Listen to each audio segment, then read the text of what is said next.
Your chat's there. Mine's there. That's Lawrence.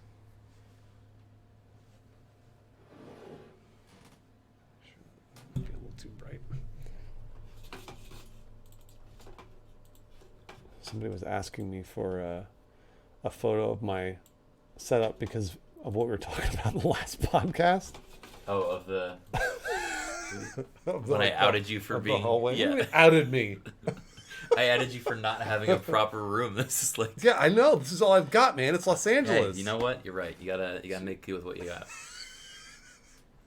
I don't want to move into another room. That's a second bedroom for our guests.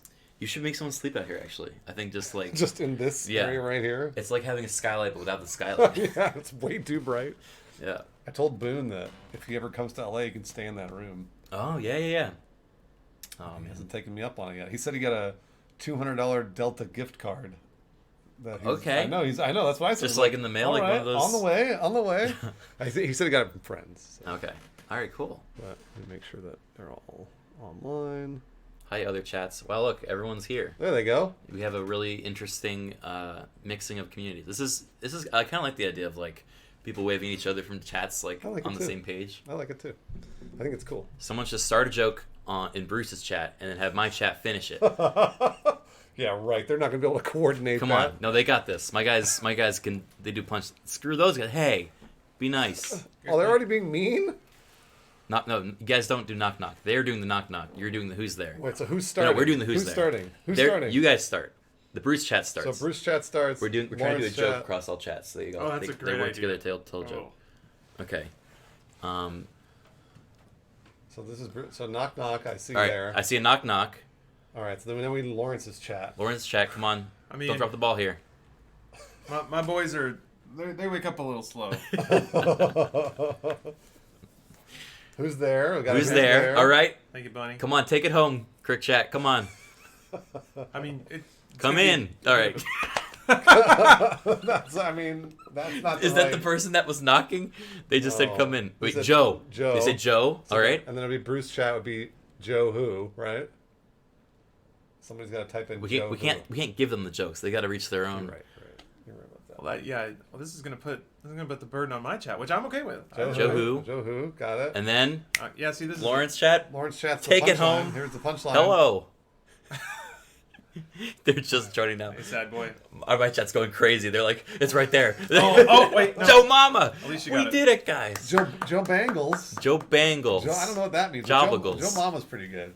That was actually pretty good. Well done. Well done, everyone. Hi, everyone. Well, why isn't Criken playing the Switch as he promised? Right there. I brought it. Yeah. They all asked, what are you doing with this Switch? They didn't say that, actually. They all said, we're gamers. I'm glad you brought your gaming utensil. Yeah. We don't want you to spend gaming utensil. At least 20 minutes without playing a video game. Yeah. So I'm just going to be doing this. You guys can do the podcast. Go for it. That's fine. You're hunting shinies? Is that what you're doing? I'm hunting shinies. In the wild zone over there? Yep. I've got my hidden ability Corsola in this breeder. I got an hour into the game and it just felt weird. It felt weird. So I haven't played a Pokemon since, I think, Emerald? So I'm a minute behind. I played Pokemon like Fire Red, and then I played the next one. Wasn't yellow. It was like Silver, I think. And then I played Ruby? And then, Ruby Emerald, yeah. And then I was like, you know what? I just played the same game 3 times in a row. I think I'm good. And I just kind of put it down. That's why they made these games. It's the same formula, and I think that's the most criticism I get. I totally understand. It's like if you like Pokemon, then you're gonna like Pokemon. The next one. If you're like tired of Pokemon, well, it's more of the same. Guess what? It's Pokemon. I like these games though because they don't. The old games felt to me like they were there was a huge barrier to entry because I was like, I don't know any of the Pokemon, and they were like, when I'd watch my friends play, I was like, I have no idea what's going on. This to me introduces me into the world pretty nicely. It's kind of, this one had a much better learning curve, I think, than previous ones. They definitely made a lot of quality of life improvements. Same with Let's Go. Do you play Let's Go, Lawrence? No, because I was told that was the casual Pokemon. I don't need that in my life. No, it is. It is the casual Pokemon. This is like one step less casual, I think, than Let's Go. What's the most elite gamer Pokemon out there? A randomized Nuzlocke. You know what with Nuzlocke is? A hacked ROM that only makes is that a Dwarf legendaries. Fortress plugin or something? Oh my god. You don't know what Nuzlocks are? Yeah, experiment. Ooh. Alright, Nuzlocke. I'm about to change your whole goddamn life, Lawrence. I want to play on Nuzlocke, but I'm too much of a noob. Okay. I am not. I don't have a mouse plugged into my computer, Criken. I don't use graphical interfaces. It's only keyboard shortcuts for me. I had to code my own clock. All right. So all right, what's a Nuzlocke? All right. I love that description. All right. Basically, a Nuzlocke is a unique kind of set of rules that someone can set for themselves within a Pokemon game. The way this works is so there's a few kind of basic rules. You can kind of change them as you go, depending on what sort of run you're doing. But the basic ones are when you first enter a route, the first Pokemon you see, you can catch. Any other Pokemon after that, you cannot catch. If you kill that Pokemon, you can't catch any other ones. If you catch it, that's the one you get for the route. Okay. So there's a limited amount of Pokemon like within the pool you can get in the entire game. If a Pokemon faints, it is considered dead. You have to release it as soon as possible. It is not a usable Pokemon. And then there's a couple other rules you can add, like no item clause. Like you can't use any items to heal. Limited amount of visits to the Poke Center. Like a bunch of crazy stuff. So what do you do if you run out of visits to the Poke Center? Then you just gotta Your run is over? Yeah, you go to the mart maybe and buy potions and try to and heal them all. Oh my yeah, gosh, but then money becomes a resource. So I'm into that. Yeah, it's a really interesting way of playing a Pokemon game, and adds so many more stakes because then you're gonna end up using a Farfetch, and you're like, I would never use a Farfetch, but it's the one I got for this route, and now you have to learn its moves, and that makes a lot of the mechanics so much more important. And you become emotionally attached to this little runt of a Pokemon. This really shitty Pokemon. Yeah, exactly. Yeah. So we mostly do those on my channel. This is the first time I've played a Pokemon game where I'm not Nuzlocking, so I'm going super hardcore nerdy on it. But I really recommend Nuzlocks. They're really fun. Rules. Yeah, I saw Tucker Jericho doing what he called a permadeath. Yeah. Run, and I was like, is that a joke? Well, Nuzlocke's the same deal, right? If you die, you die. That's it. You're done. Yeah. If you have to restart the entire game if you white out. That's what I thought. I'm into it. I was just I have a couple of games that I'm tackling because of the sheer ridiculous difficulty. I put this hardcore difficulty mod of Final Fantasy VII that makes it every turn is really, really important, and you have to learn all about the stat system that never mattered before. I'm trying to play through Doom on Ultra Nightmare, which has been a fascinating challenge because you have to learn the AI of every enemy and how they behave. Do you remember when you come back? Because when you die and you stop, you have to start from the very beginning, right? Yep. So do you remember all the stuff that you did coming back into it weeks later or whatever? Yeah. I mean, there's a muscle memory just in the fights of how the enemies behave and how the different guns work and what guns you need to use at which ranges on which enemies and in which situations. The thing that gets me is there are instant death things in Doom. There was one and only one sequence in the game where you can fall too far and die. And I didn't know that, but then I found it. Oh, no. Yeah. Did you reset the whole entire game? Yeah. Oh, man. Yep. Yeah. And then there have been glitches where Oh, glitches will get you. Yeah, if you're so there's instances where there's a staircase that's broken and the stairs are leading up over a jump over lava. If you fall in lava, you die. Mm-hmm. So if you jump too early, your foot will just clip one of the things and completely throw off the trajectory of your jump, and then you just tail into the lava.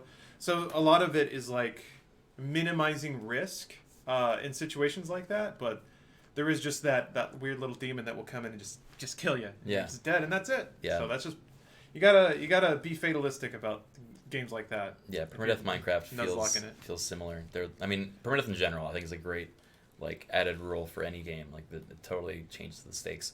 We did a few permadeath streams where if you died, you end stream. You don't get another word. That's so awesome. It's you just play with a bunch of friends. I think we did a Diablo one. We haven't done enough of them, honestly. We should do more. But the idea, we did one in Minecraft, I think. Diablo 1 or Diablo 3. There's a hardcore mode, which is too easy, honestly. We just went. Yeah, forever. Diablo 3 is easy. Diablo 1 is a motherfucker. Yeah, I never played Diablo 1, so. Oh, you should try it out. Yeah. It is the closest to an actual roguelike that Diablo's ever been. I'll do a permadeath with you for 4. Yeah. I wanted to do the World of Warcraft one. Yeah. That you guys did. They did that. Oh yeah, the Amish challenge. And I really wanted it because that's where you just can't fight.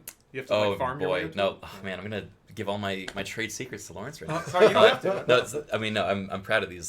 So the Amish challenge was probably I think the best conceived challenge we've done on any of our streams.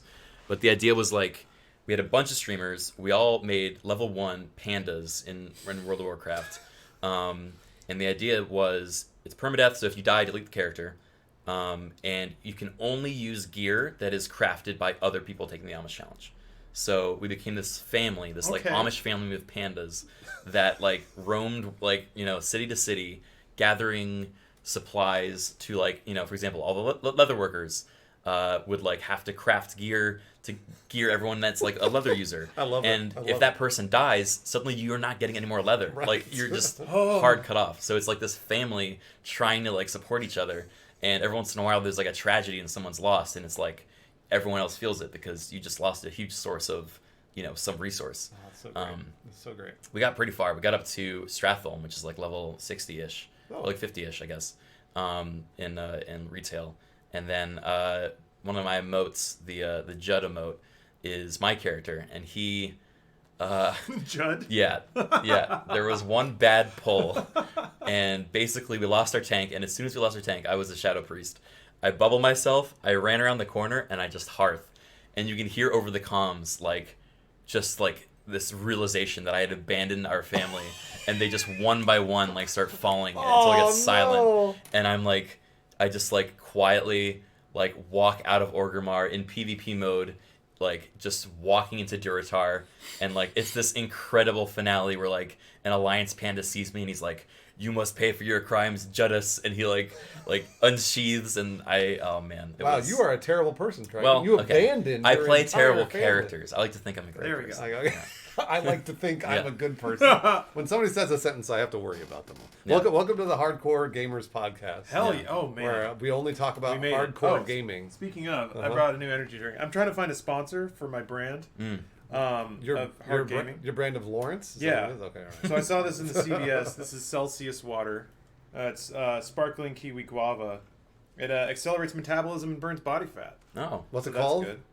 Celsius. Show the camera the logo there. Sure, yeah. I mean, you gotta. If Celsius. they're gonna sponsor it. You want to sponsor me up? Hit me Yeah, up. yeah, It's a sponsor little, you. little They gotta- shiny there, but That was good, huh? yeah, I'm gonna set some high scores with this bad boy coursing through my veins.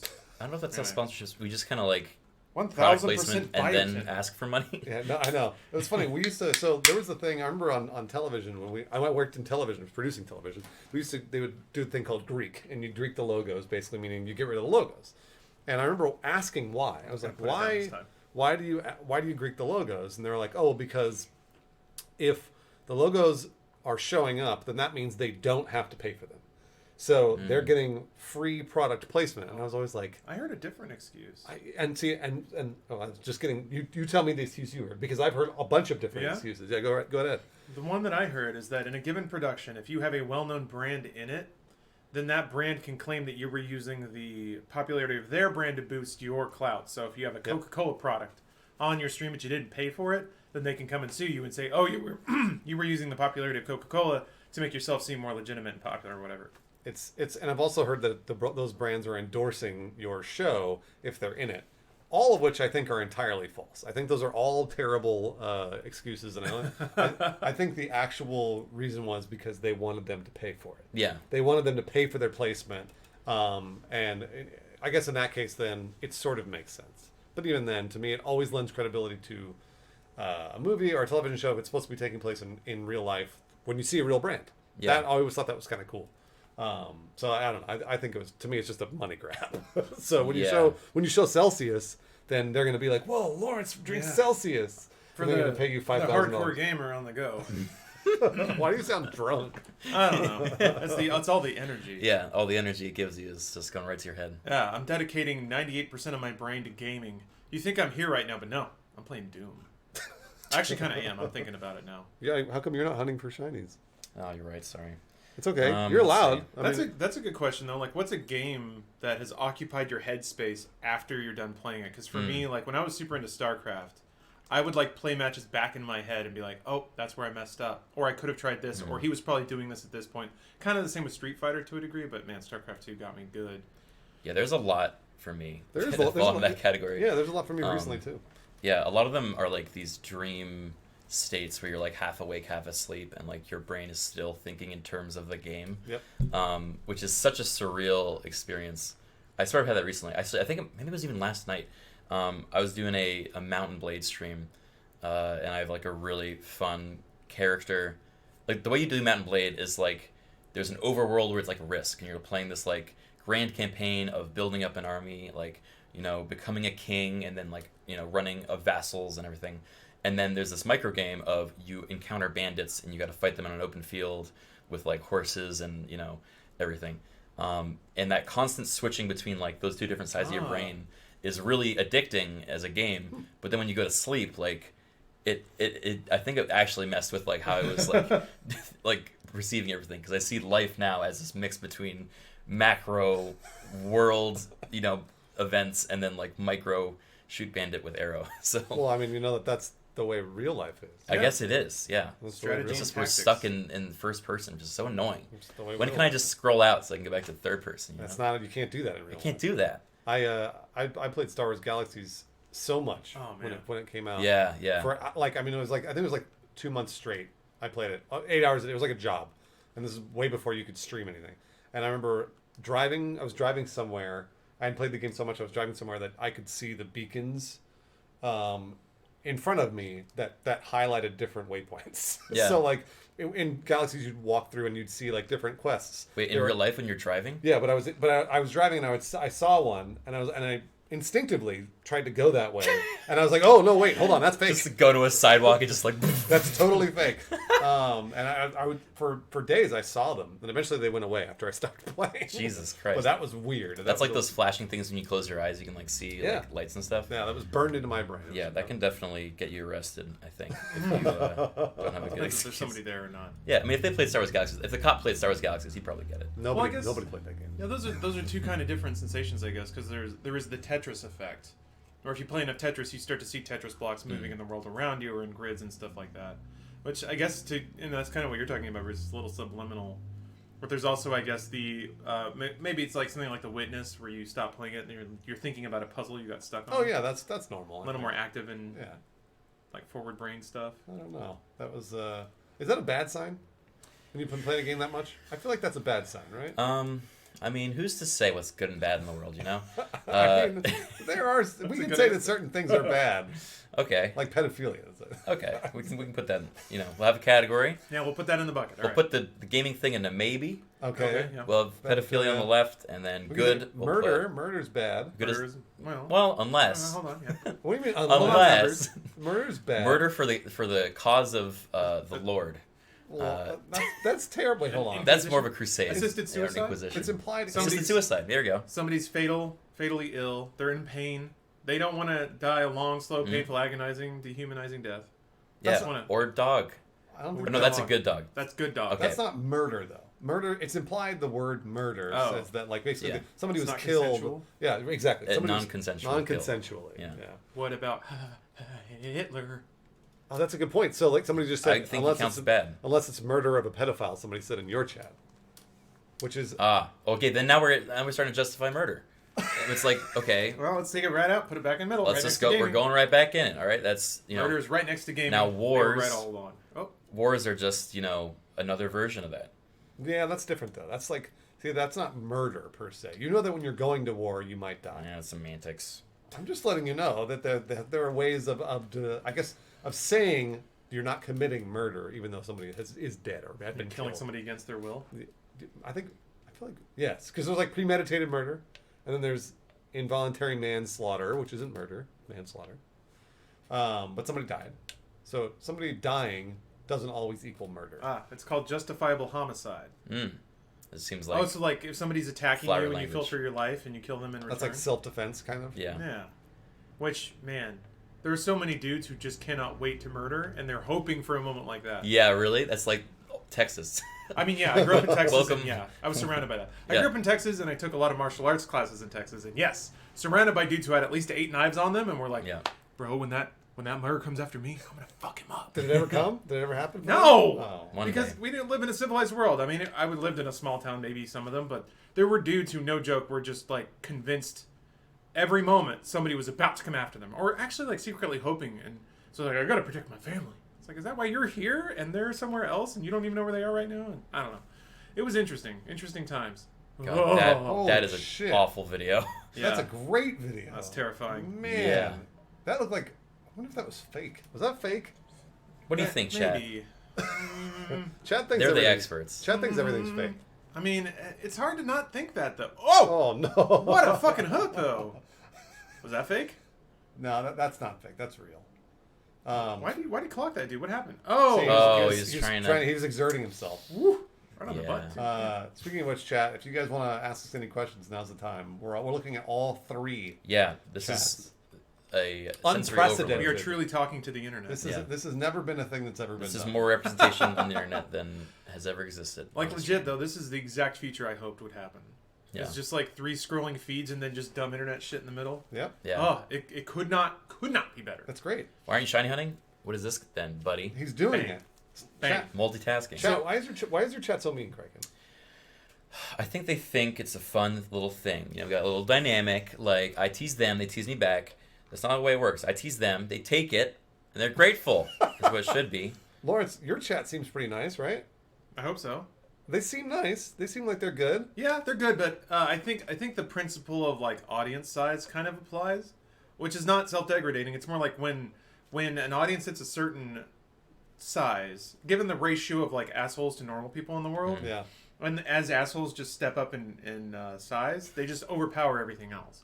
So I'm at a mellow size. I think we got a group. There's some assholes in there, but they're in check. But I think once I get my energy drink sponsorship, shit's gonna go. Oh yeah, then your audience is gonna shoot up, and it's all gonna be assholes like Criken's chat. Exactly. There's some good questions in there though. Somebody's asking Bruce, how did you feel about directing in Arizona Circle? Oh, that was fun. I directed. Is it out? Yeah. Is the sketch out already? It's out on Rooster Teeth first. Scales of Justice. Okay, all right, it is. All right, Yeah. yeah. I don't want to spoil the sketch because I feel like if I talk about what the sketch is at all, it spoils it. So it was awesome. It was so much fun to direct that. I had a blast doing it. It was one of those things where the crew was already really good because we knew them from working with them for weeks, and so at that point it was really easy. I just dropped in. Everybody already knew what they were doing. Everybody already had amazing comedic sensibilities, of course. So I think it was probably the easiest way for me to get myself into the director's chair of just a tiny little sketch. It's like a 2-minute sketch, but it was really fun. That was something I'm really glad I did. I would love to do more of it at some point. So I don't know. I was going to ask actually about that. Yeah. So the way Arizona Circle, I mean, I haven't seen the whole sketch series yet, but it was like members of Funhouse and then around them, like actors that were brought in based on the need of the sketch, or Basically, was it a consistent cast of? It was extras? a consistent cast, so it's like all of Funhouse. Alana wasn't there as much, but everybody else was there pretty much most of the time, and then also Blaine, Chris, Josh Flanagan, Jessica Vasami. Was that it? Was there... You said Chris already. Yeah. Yeah. Like so, those are the consistent people from Rooster Teeth. Mm-hmm. But then we would just hire actors as we needed. Yeah. And they're just people on Craigslist or whatever. What sort of audition did you have them do? Like mostly. That I don't know. I didn't have to audition the Okay. actors. But to me, I would imagine it was probably Tim and Eric. Yeah. Where they would be like, say this line, and then they'd say the line and be like, okay, that was awkward enough. Yeah. But we had some actually really good actors too. So it wasn't just like people that you found on Craigslist for $50. It was a real production. So it was really cool. It was a real production. Yeah, it was a real deal. Yeah, everyone seems really impressed with the production value of it all, which is awesome. Which is good. Yeah, that's a good thing. That is really good.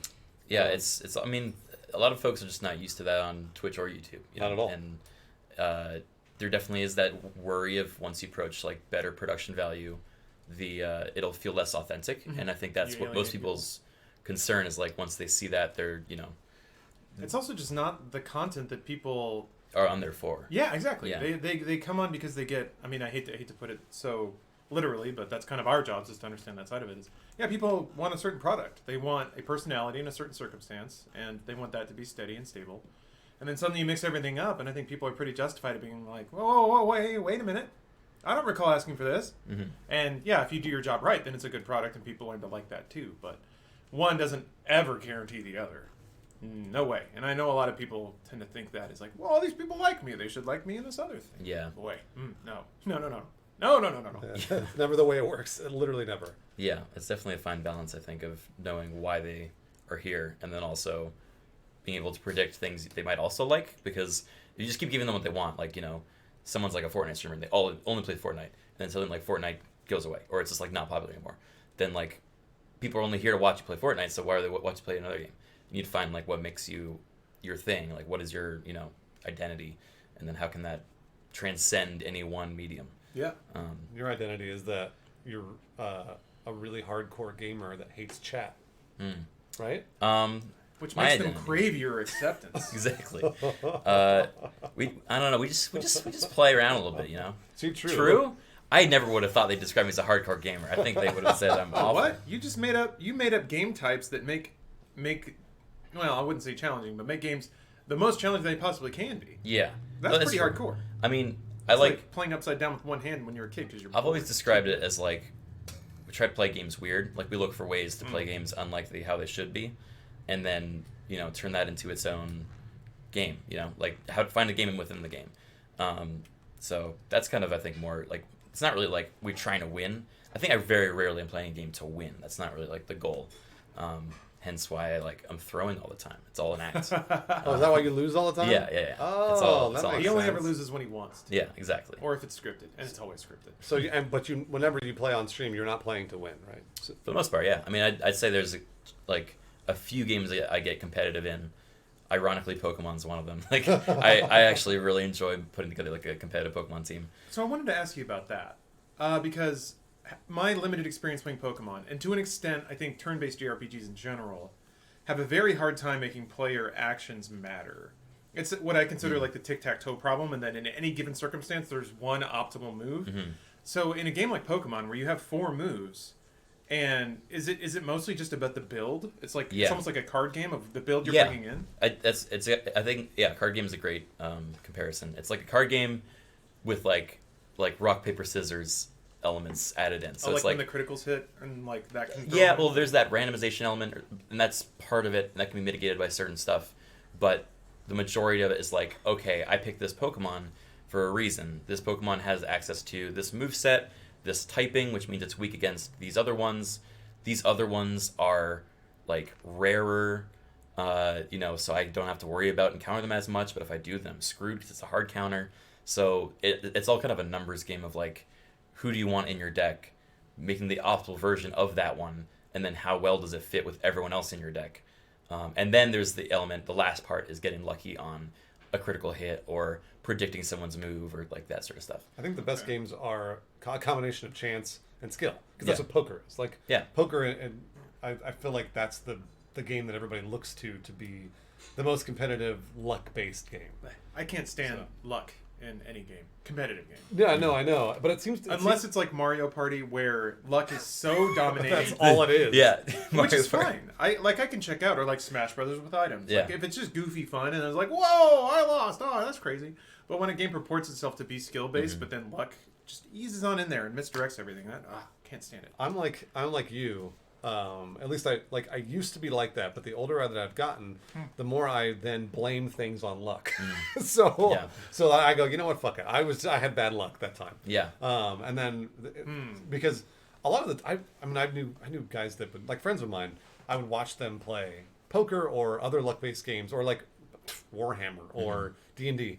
They would roll 20s every single time. And this dude, and he knew he had good luck, and so he used it. He would like sit there and he'd be like, I know what I'm gonna roll, and he'd roll it, and then all of us would be like, how the fuck did this dude? It's just because he had good luck. That's one of those powers I never had. But a little known fact: dice can be weighted in D&D. Now, yeah, I know that. Yeah, but he didn't weight his dice. You don't. Maybe he did. Maybe he got lucky and he had weighted dice by accident. If you throw, because like okay, all right. Apparently I learned this from Brett. Actually, he's a good friend of mine and my editor. If you put dice in the water, I forget if you have to like spin them first or just they float. Okay, and if they float, the number they come up to when they're floating, they will come up to more frequently than others. They're weighted to land on that. Really? I am pretty sure. We tested this. But wouldn't you have to do like 1,000 rolls to get a really good data set? Probably. All right. Yeah, which he may have done. We didn't. What a hot afternoon. We just rolled it once and we're like, that's a 2. We just threw it out the window. Yeah, that dice is broken. Fuck that. Oh, okay. That's wild. Guys, it's Friday night. Fill up the tub. I just assumed he does some dice. I assumed that dude had good luck. And I was always very jealous of him, but maybe he just had weighted dice. Yeah, me too. Jeez, wow, that's really sad. Warm salt water. That's it. It's the salt water. The salt does it. Salt's magic. Wait, what are you talking about? Makes it more buoyant. Yeah, it's the buoyancy. what you put the dice in warm salt water, Yes. and then it shows you what it's supposed to land on. It's like a thing like a The magic heavier 8 thing ball. will rotate You to know, the bottom. Yeah. think like a magic 8 ball that only lands on try again. Like Right. So that little cute little what's how many sides are on the magic 8 ball usually on the little blue thing? On the blue thing? 8? It's got to be 8, right? Yeah. So it's that, but if it were to only land on the same thing, it's probably because it's weighted in that direction. That'd be Kingdom Hearts 3. Come on, Chad. I finish games sometimes. There's some Game of the Year discussion happening. Kingdom Hearts 3 does not belong anywhere on that list. Not at all. No. No. I think people were saying Jedi Fallen Order was left off the game of the year, and I I think we're agree. getting a little hefty about that, but I think it came in after the nomination period or something. You're That right. was Yeah. sort of I haven't got to play it yet because of Pokemon. Oh, it's great. Is it good? Oh, it's great. All right. It's I'm really excited great. to try it. I was good fall. I was reserving. It has been. I was reserving judgment because I like Star Wars, and so when I played it, I was like, man, it's really good. But I like Star Wars, so I was like, oh yeah, it's cool. And then I talked to a bunch of other people, like pretty good sample set, and everyone's like, no, it's a really good game. And I was like, oh, thank God. All right, good. Oh, for music. I still don't know about that. About that? Kingdom Hearts 3, best music of the year? Nah. No, Borderlands 3 had a really good soundtrack. it I'm gonna did. say that. Mm. It was really quiet based on the default mixing of the game. Yeah, I don't remember it. I guess that's probably why. It was really, really low, which is a bummer because there was some. There's just a lot of dialogue they wanted to put focus on. Oh god, damn, man. Yeah. I every time I think I'm done being mad about the last 2 hours of Borderlands 3, I think about it and I get mad. I never finished it actually. Now that I think Don't. about it. It gets worse. All man. of my friends sped ahead of me like one weekend when I was away. I just never came back to it. It's cool. It's fine. Eh. I enjoyed playing it with friends, but I would not sit down and play that game alone. It's the same with Destiny. I was just talking to Farley about that. jeez. Like Destiny, like I love that we played together and did the raid and all that other stuff, but like I wouldn't touch that game if it were me alone because like it bores the hell out of me. Yeah, I bought the new DLC to play with my friends because I was like again traveling, and then when I came back, they were like, "This is the new thing," and so I was like, "I want to play with my friends," and I played it one night, and I just didn't enjoy it at all, and they kept playing it. So That's okay. That's valid. Destiny 2 it's rough. Like I feel like most MMOs are rough because it's not a game until you get to the end game, and then it is a hell of a game. So like Destiny 2, it's a big grind, and then the game is how can you min-max the grind, and it's shooting heads, and that's always fun. But then when you get to a raid, then all of a sudden everything matters. yeah, that's what I've heard. It's like the raids are great, and then so I was like, I'll try to get the raids, and then I looked at how much grinding I had to do left. I'm like, well, I'm not enjoying myself now. Yeah.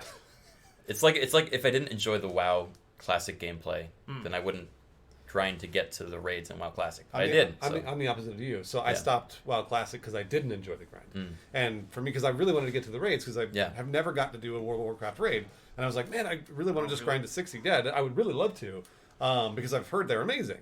Oh, they're not amazing? Well, sorry. I know you like them, right? I like 'em. Yeah. I like them too. Their experiences, though, is Yeah. depending on the crew you're with. Yeah, I think it's more of a communal thing. It's like if you got a good crew, you're doing it weekly. Yeah. You're checking back in, like while you're doing the raids, everyone's like gambling and like doing other fun stuff. Like our guild on WoW is obsessed with just Playing Bejeweled. constantly gambling. But like it's just it's like a reliable thing every week. We can do this. It takes like 2 or 3 hours, and we know someone's getting away with like something they're happy about, some gear they're excited. Yeah. So I don't know. That's why I like Destiny because Destiny's barrier to entry for the raids is lower. Yeah. There's less time to grind. You need less people to do it Sure. with. I still think that I think the end game, like Lawrence says, it turns into a video game at that point. Like, and it's also some of the most cooperation you'll ever do with anybody. Just like, I assume, just like World of Warcraft raids. Like you have to coordinate with 30 people or 40 people or whatever it is, which is awesome. There's a lot of similar mechanics in WoW raids to what you've seen in Destiny raids. Of stuff like getting a buff or a debuff that then means you have to do certain things with other people that have similar status effects. And you have to do things at certain times. There's DPS phases or you'll wipe, things like that. Yeah. Man, Final Fantasy, for me, and this is another... I enjoy talking about Final Fantasy 14 because everyone immediately goes to sleep. But it has, like, the most mechanically intense, like, MMO fights I've ever been a part of. I think my chat loves that game. They've been asking if I were to play it. That's a real gamer's game. I was gonna say Lawrence, he'd get you into it. He's been playing for years. There's boss fights where it's like 3 phases. It takes like 14 minutes, but one hit for anyone will knock them, like wipe them immediately. So everyone has to be like Blue Angels, razor precise. That's cool. Yeah, and like the music is just ridiculous, and a lot of the fight mechanics are really, really cool. Yeah, I like the fights where you really feel your class's like energy, like you're able to actually see your choice to be this specific class will make a difference. in this scenario, like optimal. That's why I would always pick a healer in World of Warcraft Classic. Yeah. I would never get to the Same. to the raid because I was always really excited to heal my teammates, but I bet I would get yelled at. Yeah, that's the thing. It's like if you. I love being like healer or tank because you were a pretty vital. I mean, actually, 14 does a really good job making DPS super important too. But traditionally, like healers and tanks are the focal point of any raid because they have to control all the mobs or keep everyone on their feet. Yeah. And if the DPS are standing in fire and they're taking a nap, then suddenly it's your fault that you're not healing people enough, which is real fun. And that means that you have to. Being a healer is often you have to be as diplomatic as you are skilled to like de-escalate people yelling at you. I've had to do a bit of that. And then it's also fun too when people choose to pick a fight with the healer because you're like, man, I could just stop healing. Yeah, you just stop healing that one guy. Do you understand that I'm the one with the power in this conversation? Whenever we did the Amish challenges with Tomato, he would always play a healer, and then he would often play a healer, and he would really he treated every single expected function of his class as a privilege, and like if we weren't nice enough to him, he's like, well, I'm not gonna heal you, you're gonna die. Or he's like, if you want leather, then you better pay me extra. I'm the leather baron. Like he would really went extra with lord it over you. Yeah, he would abuse his authority. Yeah, that's I don't know because I always play a healer like in team-based game like Overwatch and Team Fortress. I always really liked playing a healer because I like cooperation in games. But man, oh man, it gets frustrating when you get yelled at. And not like I understand because you've been on the other side of it, right? You're DPS and you want to get healed, but you die, and you're like, where the fuck was the healer? Or that Genji just shredding it.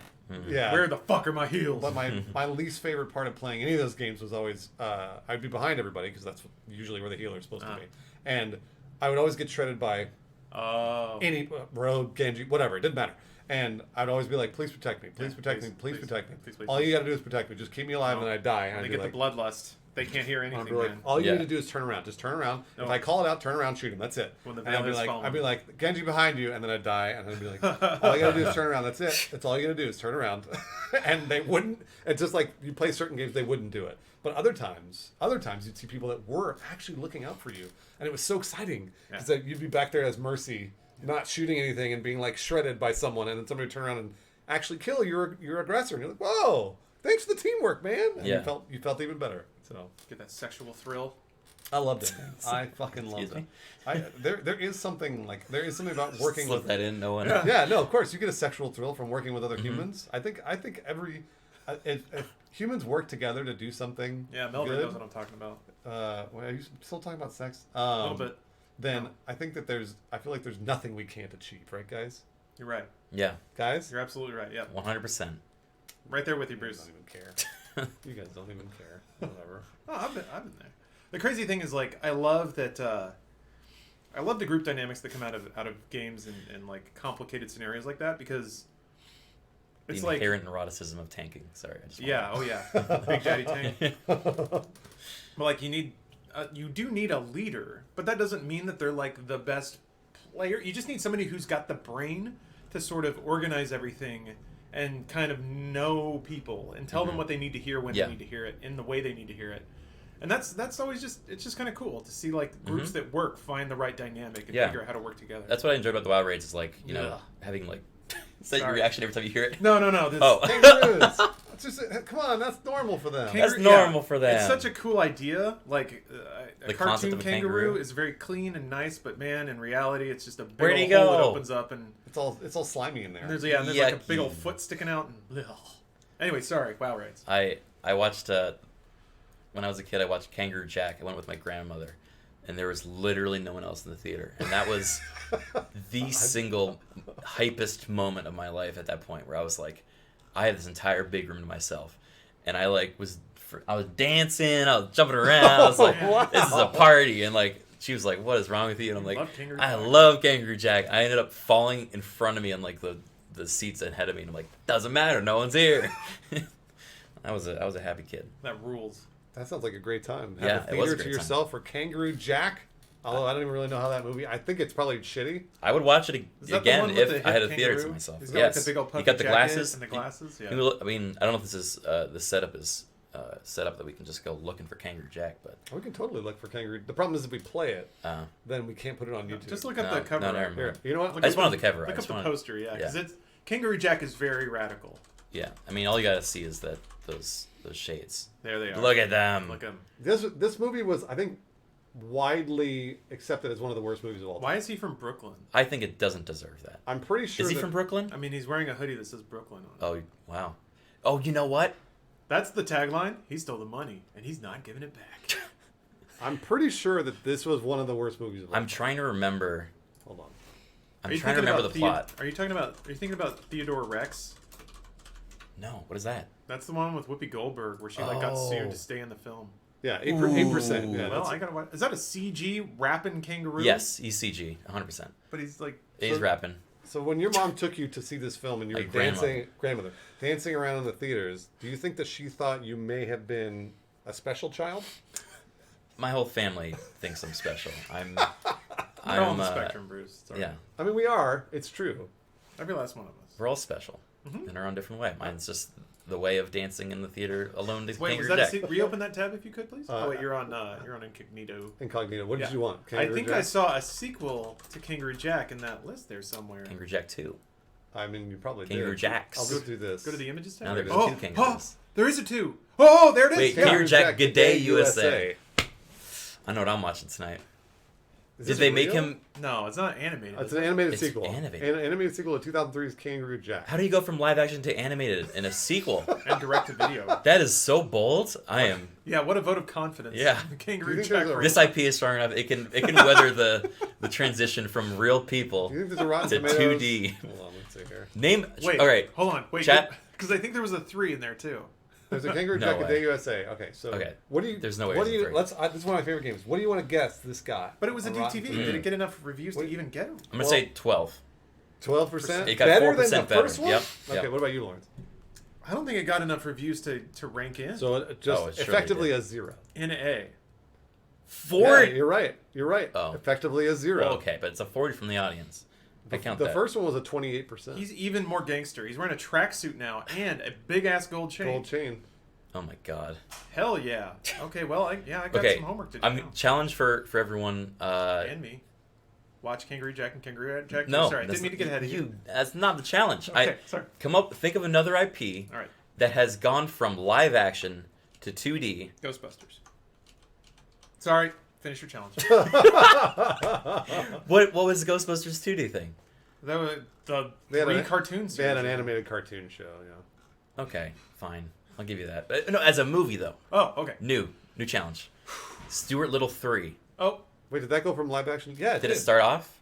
Chipmunks. Well, no, Chipmunks start off as animated. I'm saying start with the gross people, and then you go live to action to animated? yes.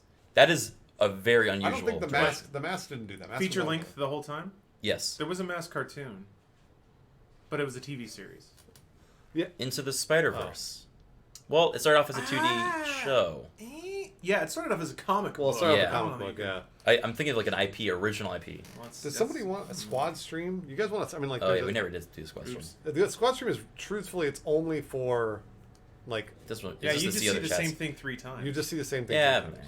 I mean, Pop out all those chats, and also all the chats are on the stream anyway. So I don't think a squad. Would 1998 Godzilla got an animated sequel. Huh. Ew. If anyone in the chats can tell me why squad stream would be a good choice, like if there's any other advantage besides this, let me know, and then I'll do it. Really good. 'cause I'm still thinking. I'm curious. I'm trying to think of something. Star Trek had a series. It's just like a really interesting claim to fame that you could say Kangaroo Jack has. Yeah, very. Or they were the unique. first to do that. Just potentially. Kangaroo Jack. Yeah, it was It gives pioneer. you all views, does it? I don't think it gives you all views. don't I mean, think so. views don't necessarily matter so much on Twitch. You don't really get paid Yeah. off the view. And like, I guess that's if true. ads roll. No, you're right. It's if you click into each one, whichever one's the hero viewer, Uh-huh. that gets the view. Oh, okay. As far as I understand. That's what I thought. Yeah. Mhm. Whatever. Anyways. Yeah, chat. Let's talk more about Kangaroo Jack. Oh, Animatrix. That was a movie. Animatrix.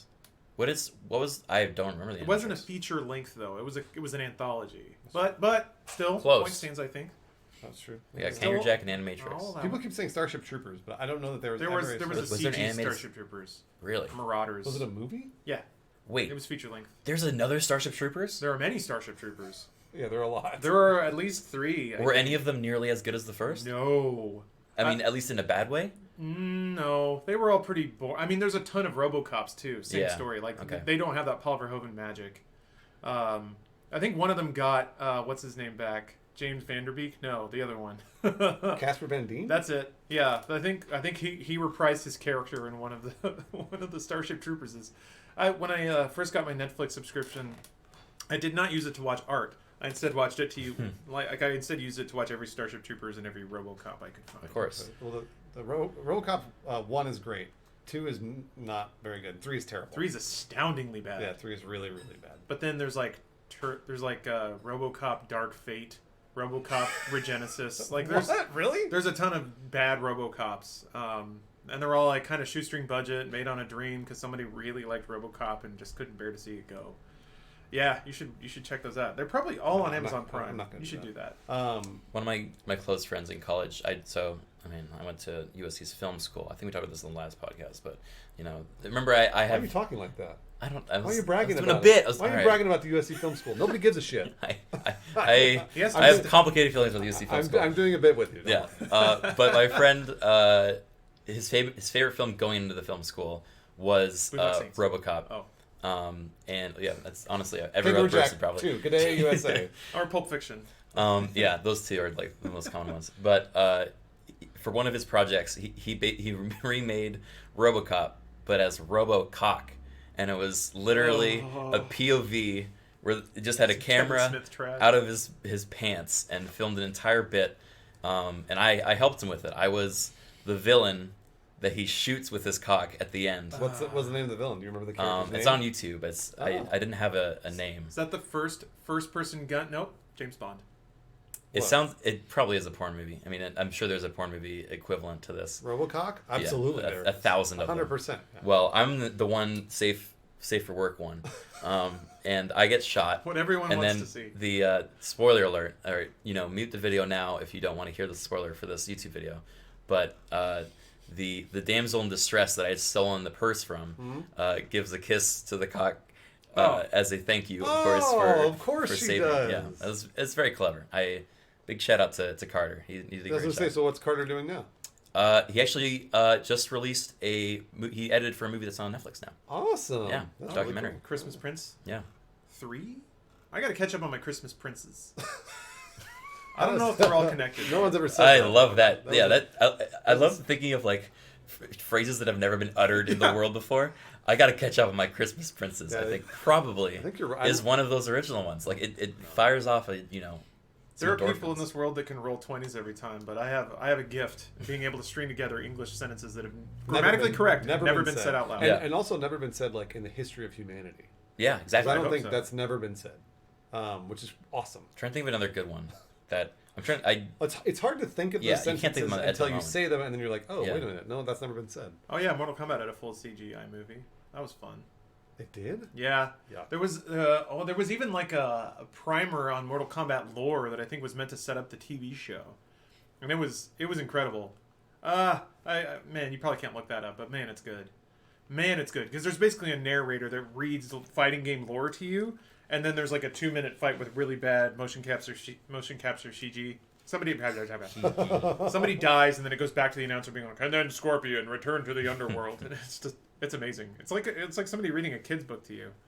I wanted to talk about what we were talking about before, because I'm curious, Lawrence. Yeah. What is your game of the year this year? Oh Jesus. What's your game of the year? I guess you don't need to pick one, but I'm curious to hear what your nominees are. It's hard for me to get away from Tetris 99. Oh. As, Okay. is like game of the year. It doesn't. I mean, I think that phrase means lots of different things to different people. Is it like the most popular? Did it have the highest art assets? Was it the best produced? Was it the most complicated? Did you get the most playtime out of it? To me, I think Tetris 99, in terms of game design and the way that it used an existing game and recalibrated it into a new context. in the modern era. Yeah. And its rollout too, like it was free on an online service for Nintendo, no less. And just the way that it also adapted, the way that it adapted like actual battle royale sensibilities. So it's funny you guys were talking about the interchange of like luck and skill, and to me, Battle Royales is one of those games that has both to the factor that I cannot stand. It does, yeah. Whereas Tetris 99, there's an element of luck to it as well, but at least you're playing goddamn Tetris the whole time, and if you're really good at Tetris, then you're better poised to win as opposed to Battle Royales where you're not shooting the whole time, you're running around and grabbing stuff, and then you shoot way at the end, and then if you're good at shooting, you win those fights, but I don't know. To me, it fixed a lot of what I find mechanically broken about Battle Royales, just for me. That's a personal statement. But I also really like Tetris, so it's just coming from a place that I just really love in That's the first okay. place. I asked your opinion. Yeah. And I wanted to know. I have a quick yes and to that. They did have a Splatoon 2 theme, which good for you. Only high marks in this book. Sorry, I keep saying what you're going to say before you say it. I'm sorry. Oh. I shouldn't get to your point. You are on such a different level. It's so exhausting to talk to Lawrence. Oh my god. Okay. Have you ever played Puzzle Pirates? No, actually. It was a MMO puzzle game from years ago, and I would argue they had Infinite Tetris. What was it called again? Tetris 99? Yeah, Tetris 99 before Tetris 99. Oh. Because they have a sword fighting game that is basically just ripped off Tetris, but it's PvP elements where it's like you have a puzzle where you basically position yourself. You can do stuff to other players? Yeah, and so once you board an enemy ship, you get randomly paired up with different enemies, and you basically have to do Tetris, and the better you do Tetris, and based on what weapon you have, you'll send swords into their base, and they've got to, react to those and then fight back. So... there you go. I'm into it. So then... Well, there's been, like, competitive Tetris before. Well, yeah, I don't know how old Puzzle Pirates is. Well, I was going to say, my question is Puzzle Pirates your game of the year, Criken? Yes. It has been every year. What is your game of the year, and why is it Atlas? No, I'm just kidding. What is it? I want to try Atlas again at some point. I feel Me like... too. I actually really want to play We really just, it has the same problem as every game where, like, it launches too early and then everyone it's all broken. doesn't try it again. What game did you enjoy the most this year? Outer Worlds. No, fucking hell. Outer Wilds? Outer Wilds.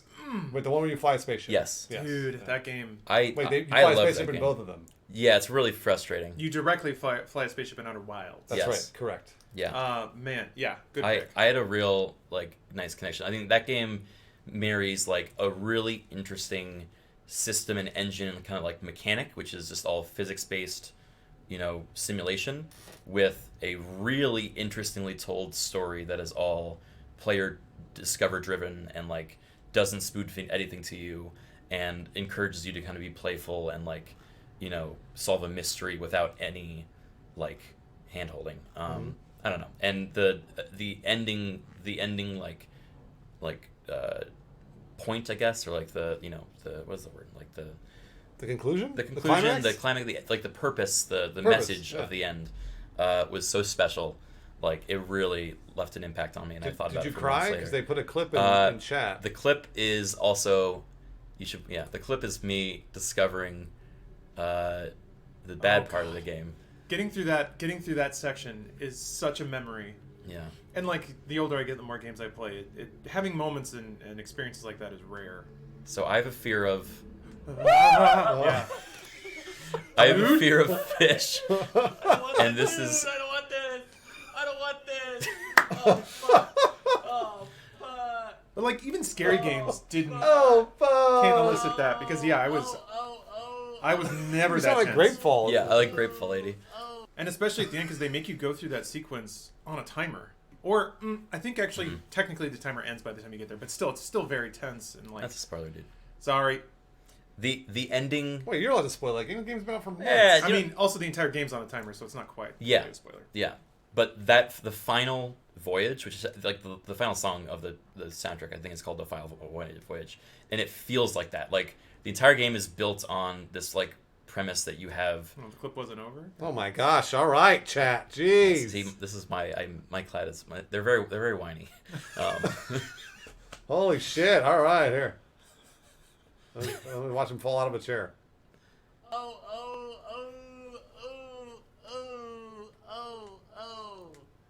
I don't like it. I don't like it. All right, well, Wait, that was it? There was more. This is the worst. This is a bad clip. It was then. the wrong clip. That's yeah. chat's fault. That is chat's fault. See, this is why. Chat. So what happens afterwards is he comes and eats me and I fall out of the chair. So. Okay. Oh, yeah. okay. all So right. yeah, I spoiled it for you. Spoilers. Yeah. But yeah, the whole game is kind of built on this idea that like you have infinite resources of this thing, and you can just kind of be playful with it.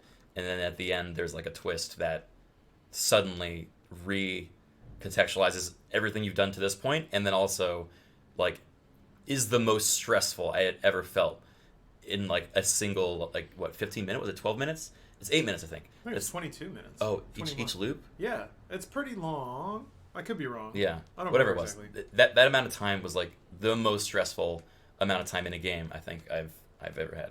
So I love Also, it. yeah, man. Every time the loop resets and you hear the music start to pick Yeah. up, and you're just like, ah. And then there's that sense of like fatalism, but like serenity that comes with Yeah. like, I was so rushed to do this thing, and now I realize none of it matters, and I just need to find a window and just Yeah, find what calm enjoy I the can. moment. Ah, yeah. I'm getting chills thinking about it right, Right? now. Yeah. I think it was nominated for the Game Awards, right? So it's probably like standout indie or something. No, I thought it was nominated for Game of the Year. Outer Worlds was. I don't think Outer Wilds Oh, what? was. Really? I thought it was the opposite. I could be wrong. But here, Good lord. oh shit! This happens. I'm convinced this happens once a week. That clip of the Yeah, bowling ball. somebody knocking out a monitor. Yeah. They got to get those on wholesale or something. Oh, Game Awards. I have that shirt on, fresh from Oh, yeah, there you Jeff go. Keighley himself. Nominees. not really, Wait, he just- handed You're it to tight you? with No. Jeff? I met him though at TwitchCon. Oh no, you're right. It's Outer Worlds, Yeah. not Outer Wilds. Damn. I don't know about Death Stranding in there. I mean, God bless him. you liked that game. You just I went like off that about how game a great lot. it was last week. I was. I will rave about that game. I don't think it satisfies. So hold on. What is it? Recognizing a game that delivers the absolute best experience across all creative creative technical. technical- Death Stranding does not belong there, based on that. Resident phrase. Evil 2. Resident Evil 2 does though. That's Really? what I was kind of. That so game I was rules. I was kind of bummed out because it's a great game, but it's also a remake. So for me, oh, is it like a reimagining? I would mean, you call on it? what level? Because it's so. There are story beats that are the same, but it plays differently. It looks differently. It's a new. I'd say it's a really good game. I would have wished Outer Wilds was on there. I'm actually really, and I'm also surprised. agree. Like, if you're gonna put a fucking pleb game like Smash Brothers Ultimate on there, What, Bruce? Well, here's the thing. Smash Brothers is the best video game. I agree with it, but also they didn't put a bunch of other games Yeah. that were pleb games that they could have put on there. I'm glad Control got on there. Control. Control's a great game. There's Great game, basically nothing wrong with Control. yeah. Okay, all right. I want to try Control. I only played Oh, like dude. 3 hours. I loved it, but I only played like 3 hours. Control is one of the few genuinely well-written games. It's something more than just like you're a big man with a big dick and a big gun, and everyone in the world is going to tell you how awesome you are. Like, it's not that. Yeah. Which isn't to say it's the opposite of that either. It actually has just genuinely good writing. Tons of great lore into it. Oh, man. Chat, just so you guys know, I don't think Smash Brothers is a pleb game. I want to clarify. The reason Let's settle it in Smash. The reason I'm saying that is because Show there you are, my there clout are on other this games look. that I mean, like at the risk of sounding like a fanboy, Apex is a fantastic game that came out this year. Yeah, hard to argue with that. And what is it? It's hard to argue with that. Yeah. I mean, like but it doesn't have a fucking story. It's not a single player, et cetera, right? So like, I get it. I understand. Smash didn't either. Is what you're saying. Yes, it did. The World of Light. Like again, Smash. No, I raise you the world of light, sir. it's a great game, and they Fight always Galeem. Nintendo always adds something, but like Control's a very original video game, I think. And so is Death Stranding for that matter. So I feel like if you're gonna have those sorts of games in that category, then why put in Smash Brothers? I don't know. That's just. I The think scope of the game, I think. and Yeah. The execution. I of think it. you're and right. I think, I mean, you can argue, like, Game of the Year could either mean, like, critically best piece of art, as a game, or you can argue it's, like, the social impact of a game. And I would argue something like Fortnite, like, would deserve Game of the Year because, like, yeah, it changes everything in, like, a big way. Like Pokemon Go. Pokemon Go would deserve Game of the Year because, like, yeah, it made people think of, getting out of their house and doing, like, an AR experience. Then it'd be something like Wii Sports. Wii Sports, I would argue was Game of the Year back then too. So yeah, I think everyone has a different definition of what that means. What the game of the year is. Yeah, and it's actually really fascinating because I think by the way people talk about it, you can kind of figure out where their head is at about what that term means. Because some people. Oh man. I didn't see it. Oh, Yeah. dude, just clean. No, you're doing something way more important down there. A lot of people, and I still Oh. Well, could have gone I worse. can't blame him. For that. I remember there was so much of this discourse back in the like PS3 360 era about games progressing and getting better, like fundamentally better. Mm-hmm. And typically people were talking about like Like quality graphics. of life was improving, but yeah, graphics, production value. And no one really stopped to question like if we're progressing, what is the end goal? Yeah. Because everyone would talk about this perfect game, the fucking like what is it? The Orson Welles, Citizen Kane of games, that stupid phrase. As that someday we'd reach gaming nirvana and somebody's going to make a game that's expensive enough and big enough, has enough actors in it, that we'll finally understand what games were always meant to be, because it was that.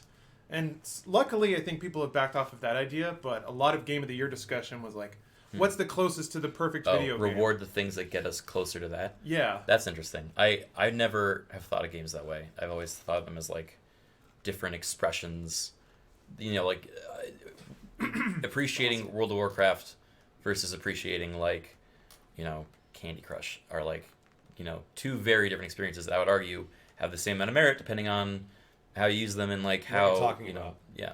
100%. So I agree. Games don't have to be world simulations to be profound and fun and Yeah. capture the world's attention. I mean, Pac-Man yeah. was kind of an example of that. And Super Mario Brothers, like you just have to nail certain mechanics and make them accessible and fun and meaningful, and that can change the world.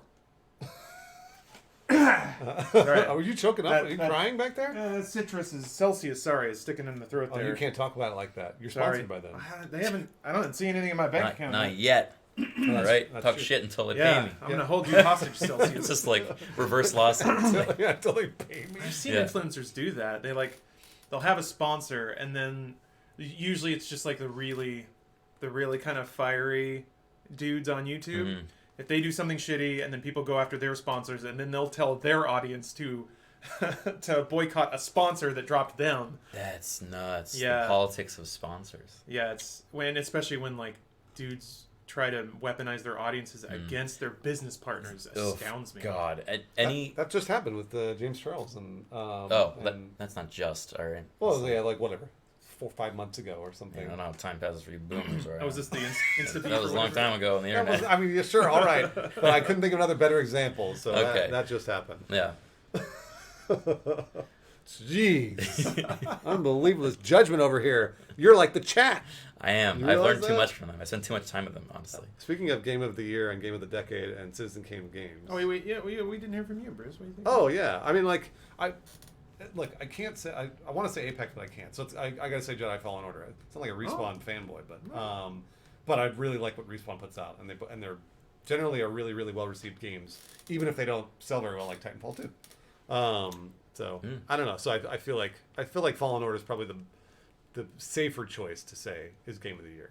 But for me it was Apex. Apex has seemingly changed the landscape for a little bit.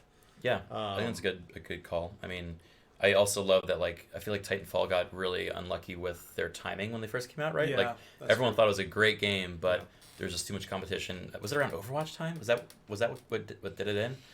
I forget what For Titanfall, the big competition EA was. sent at it the to time. die because they released it like right next to Battlefield 1, I think. it came out in March. I thought it came out at the beginning of the Was year. Battlefield 1? Yeah. Yeah, it was like a really weird time for it to come out, and people were like, "This is great, but sorry, we Yeah. don't know what this is." Call of And Duty and Battlefield, like, Yeah. and EA launched Battlefield and Titanfall 2 like the Yeah. week after. Yeah, that was Titanfall 2. Yeah, that was they were really because Titanfall 1 was released in a weird time as I well. feel like both of them got shortchanged, but the team, like, the game was really good. I think everyone respected the team, so I think the way they were able to take what made them good at Titanfall and apply it to a battle royale, which is obviously the hot thing right now with Apex, was really impressive. So, Yeah. I totally agree with you. I think that's definitely one of the more influential games of the year. You guys excited about Half-Life Alex? Yeah, actually. I'm too. Um, Lawrence, I want to hear what I knew Lawrence wouldn't be. oh very boy, excited. you hear that big sigh? Yeah. There's a lot coming out. There's the temperature in the room just shifted. All right, there's gonna be a huge tirade in a moment. We're gonna get our word in before we Please open do. it up. I'm gonna be quiet. Yeah. So I've been following the whole Boneworks thing for a while, and I think that obviously has a lot to do with what's coming up next, because I'm pretty sure developers of that are associated with Valve and have been kind of in their pocket for a while now. But I'm just kind of fascinated by this, like, long-term play Valve has been trying to do with VR, especially now that a lot of people can kind of consider the VR bubble to have burst already. It seems like Valve's like not done, and they're like, hey, this was always our plan. We've got this big release. It's gonna really give a reason finally why someone would buy a giant headset. Yeah. We'll see if it's enough. But $1,000. from what I've seen of, It's $1,000, right? It's $1,000 For the new one? The new HTC Vive? That's a spicy meatball, but Let's see here. you know, For Index. Was it Index, right? yeah, for the index. But from what I've seen of the Boneworks engine / Source 2, whatever they're calling it, there's like some really next level stuff that is finally being done with VR, and that makes me excited. I think it's still largely in like a B2B, like business to business world, where it's like, you know, a doctor will learn how to do surgery in like an incredibly realistic VR simulation. But if it is going to break into games, I think Valve's kind of the, you know, place for it to do it. So I wouldn't say optimistic. I would say I'm interested. I'm ready to see what they have to offer. You know, I'm around that same. I feel that same way with you, Lawrence. What about you? What do you think about Half-Life Alyx, the greatest video game of all time? It's been a long time since Valve's made a game. I that think you know of. Yeah. There's 8 in the bank. I'm sure that Yeah, they've just right. been holding on to them for no reason. I think I don't want to make this sound too derogatory. Thinking purely from me as somebody who likes to consume good video games, there is a bit of resentment there that they got soft. Just imagine it on a grave. Me, Yeah. I mean, someone who likes to consume good video games. There's really not a more accurate description Yeah. of me as a person. So I'm a little bummed that they made so much money that they had to stop making games, or they got to stop making Yeah. games. And I don't think that they came into the office one day and they're like, haha, we're not going to make games anymore. But I do think once that pressure's gone and you have nice catered lunches and you can just sort of sit around and noodle on whatever you like, which is cards and VR and like weird tech that goes nowhere, and making your own stupid operating system and trying to make your own bespoke PCs that go, like, they have had so many washout projects that I'm not sure that they would know how to make I guess to boil it down, I feel like they kind of lost touch because they don't have market forces propelling them in that direction anymore.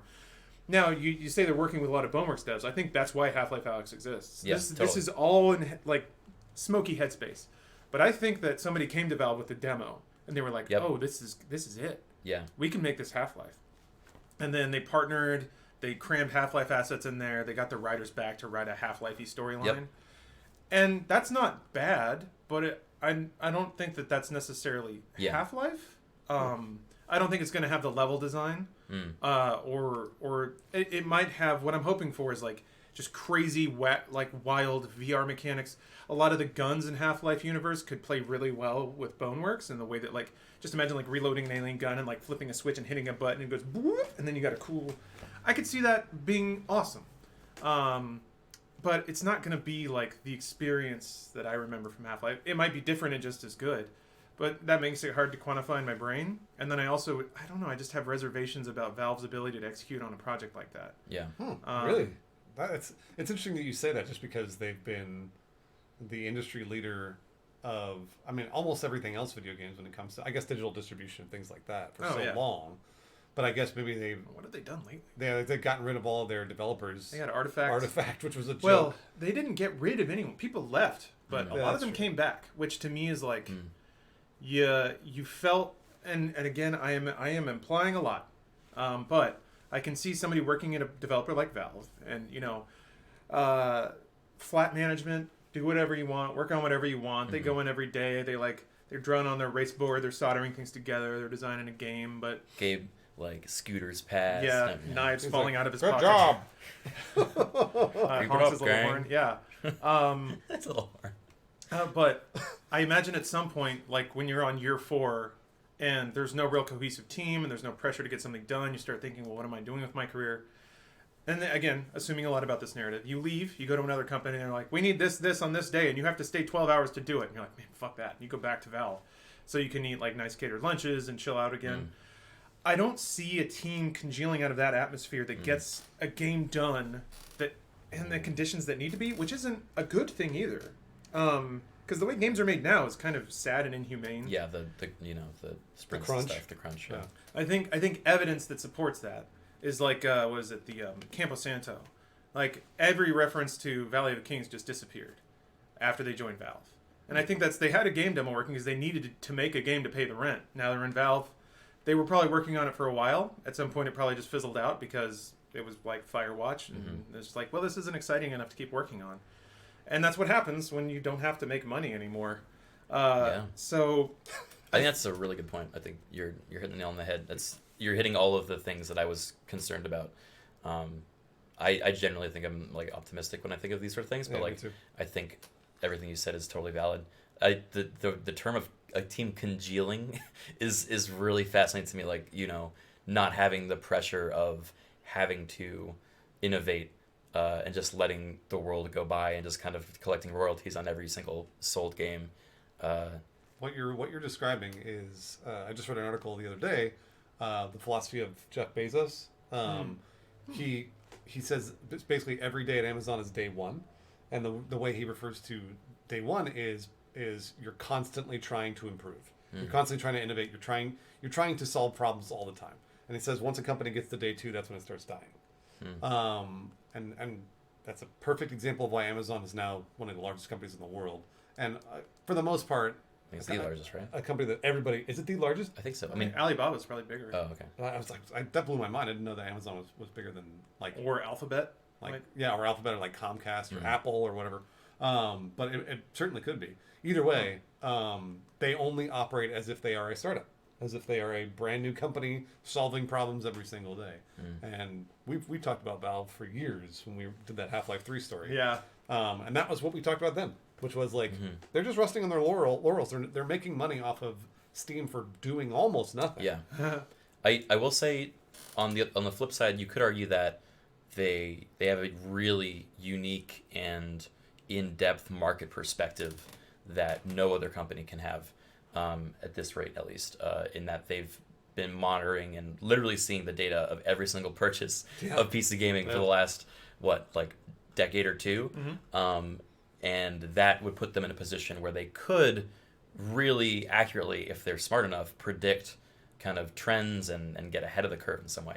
So they may have some big plan, again, like it's the same argument of like, okay, Pokemon's like, I think one of the most profitable franchises, or the most profitable like IP franchise in the world. They make like 98% of their money from not this game.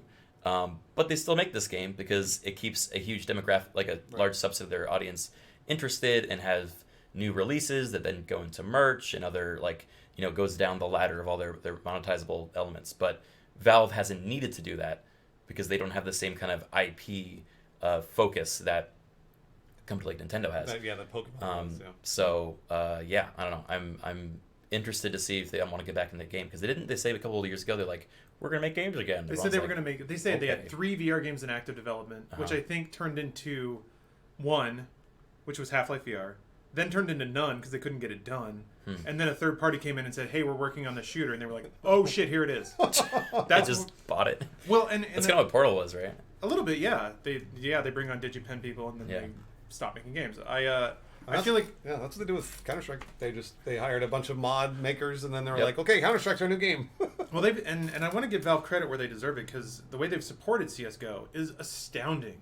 There is no game that's that old and still that relevant and still earning that much money. TF2.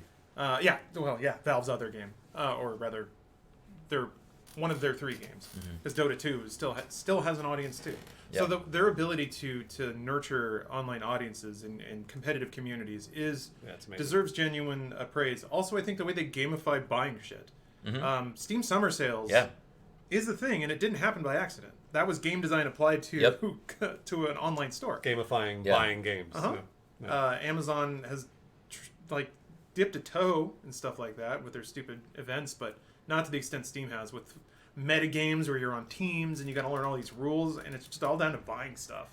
So that's interesting too.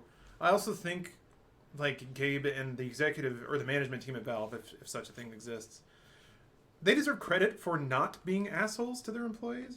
That's supposed to be the dream, right? Is you make your money and then everyone gets to chill out and work on what they find interesting. And theoretically out of That's that, true. good ideas happen. Yeah, to be privately owned is rare. Mm-hmm. And yeah, So yeah, I think they deserve credit for not But what's being acquired or having stakeholders that push them, which lets them chill out and work on Steam controllers or Steam boxes or make their own fork of Linux or whatever. But to your point, though, previously they had people leaving because they weren't making anything important. Well, that's my nothing assumption. nothing was relevant. Well, no, I mean, your assumption is correct because we know it's correct. We talked to people at Valve. Remember that? Yeah. They told us that. Yeah. And that's one of those things too. Like that, a lot of people have been like tweeting me, being like, "Half-Life 3 is real. You lied." From like we did a story That is years not ago, Half-Life 3, yeah. and it's not Half-Life 3, but also like that was one of the things we learned when we were doing that story was we didn't even talk about the fact that they were working on something in VR that was probably going to end up being the killer app they needed to sell their headset. Yeah. And we've been saying that for years. Yeah. It was just something that like we didn't come out and be like, yeah, that's what they told us because we didn't want to do that. So Well, and the context is funky too because this probably was supposed to ship with Index, yeah, but I feel like internally Valve couldn't get it done because they can't / don't have to make games anymore. So they didn't do the crunch. They didn't. I don't know. I feel like, and again, this is assuming a lot. But I have certainly seen once you reach the top of the pile in any respect, you stop taking in ideas from outside. And when it comes to like a new tech like VR, you have to be like just absorbing every good idea from everywhere. And if they're like, we're Valve, we know it because we made it, and we're going to make the best game just like we did with Half-Life. And if they're just closing themselves off in a walled garden of development, then they're never, ever, ever going to get to killer app status because they're not taking in good ideas with other people, which is probably what, again, coming back to Half-Life Alyx, probably what that was. They finally were like, oh shit. Somebody came in to do a tech demo and they were like, oh, you guys figured all this stuff out. yeah, we can use this. But still, it's like, I mean, I'm into it because it's the first thing that like early adopters will get in on, like a really fun game that uses VR in a fantastic new way.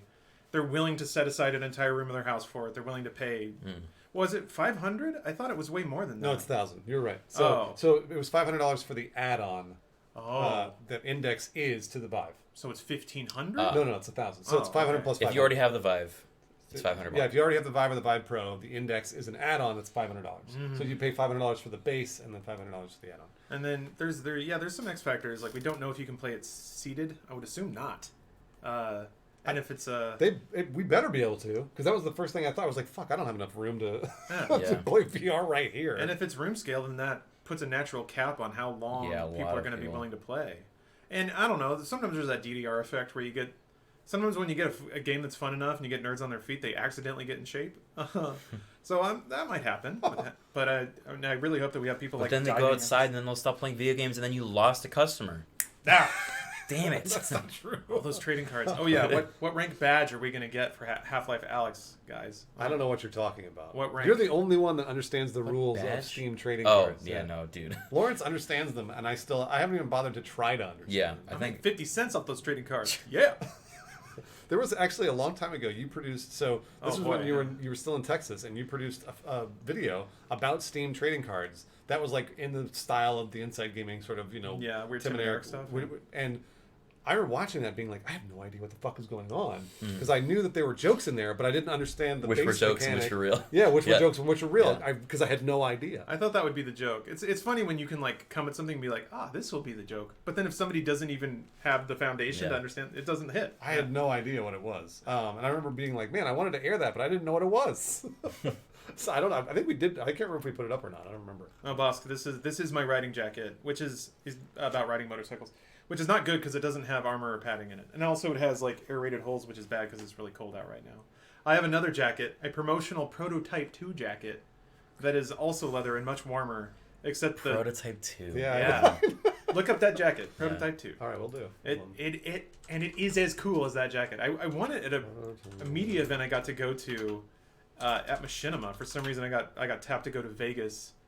The hood, of course. Yeah, it's got a sewn Hell in. yeah. Wait, no, none of those are the right one. Yeah, it's got a sewn in liner and a sewn in hood. Well, which one is it? I think it's that. That one? The red one. No, that's not it. That is bold. It's similar to that, the one in the middle with the red collar, except it's got a hood on it. This guy? Yeah, that's it. That's exactly it. Hell yeah. Jeez. Hell yeah. Yes, it's exactly that awesome. That jacket fucks. Yes, it does. But the Not zipper, not you in the Yeah, jacket. no, the just jacket the jacket. But now when I like zip it up, it just goes blurp. It just opens up in the middle. I'm like, that's Oh. not what zippers do. So I'm hoping I left it alone for a year because it is my winter jacket. I'm hoping when I come back, it'll be fixed for no reason. Maybe I can take it to a tailor and they can replace the zipper. But yeah, I remember it was one of the only times I won a raffle. They handed out tickets and they called out the number and I was like, oh shit. The guy was like, what size are you? And I was like, large. And he's like, I'm gonna give you extra large. I was like, okay. Oh man. I was a bit heavier back then, but it was probably a good call. It's a big jacket. I don't think I ever got a raffle. Never lucky, dude. I want to. Except if this Pokemon's gonna be shiny. What if it is? How do I tell?